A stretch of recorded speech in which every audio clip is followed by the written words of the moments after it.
అందరికీ నమస్కారం అండి. గత నెల రోజులుగా మన కాకినాడ పట్టణంలో అదే రూరల్ ప్రాంతంలో ఎక్కువగా పొల్యూషన్ ఉంది. ఎయిర్ పొల్యూషన్, పంజర్ స్మెల్, చాలా దారుణమైన స్మెల్. ఇదే విషయాన్ని సంబంధిత పొల్యూషన్ కంట్రోల్ అధికారులకి నేను, అదేవిధంగా చాలామంది పట్టణ ప్రముఖులు, సామాన్యులు రిపోర్ట్ చేయడం జరిగింది. తర్వాత రిపోర్ట్ చేసినప్పుడు వాళ్ళు యాక్సెప్ట్ చేశారు. ఓకే, జరుగుతుందా, మేము టెస్ట్ చేస్తాం, చూస్తామన్నారు. తర్వాత ఆ రిపోర్ట్స్ ఏంటి, దేనివల్ల వస్తుందని నెల రోజులుగా జరిగినా సరే వీళ్ళు కనిపెట్టలేకపోయారు.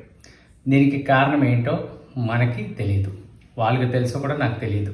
కానీ ఒకటి మాత్రం కరెక్ట్ అండి, ఏంటంటే మనం పన్ను చెల్లిస్తే దాంట్లోంచి వచ్చే ఆదాయంతో ఈ అధికారులందరికీ జీతం వస్తుంది.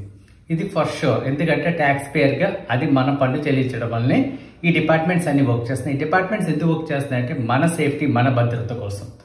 కానీ నెల రోజులు అన్నప్పటికీ ఈ అధికారులు దీనికి కారణం ఏంటో చెప్పట్లేదు, కనిపెట్టలేకపోతున్నా అని చెప్తున్నారు. ఇంకొకటి ఏంటంటే, ఈ యొక్క ఎన్వైరన్మెంట్ అనేది మన డిప్యూటీ సీఎం పవన్ కళ్యాణ్ గారి డిపార్ట్మెంట్. సో ఆయన పిఠాపురంలో ఉంటారు, కాకినాడలో జరుగుతుంది.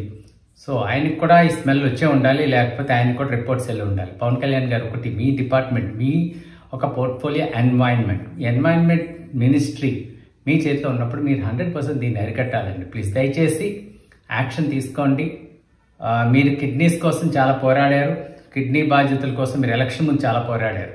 సో ఇప్పుడు మీ యొక్క నియోజకవర్గంలో, మీ పక్క నియోజకవర్గంలో, మీ డిపార్ట్మెంట్లో ఇలాగ ఇంత నెల రోజులుగా పొల్యూషన్ జరుగుతుంటే ప్రజా ఆరోగ్యం దెబ్బతింటుందండి.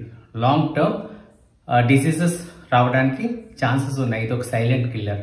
ఇది మన అందరి బాధ్యత అండి. ఏమంటారు?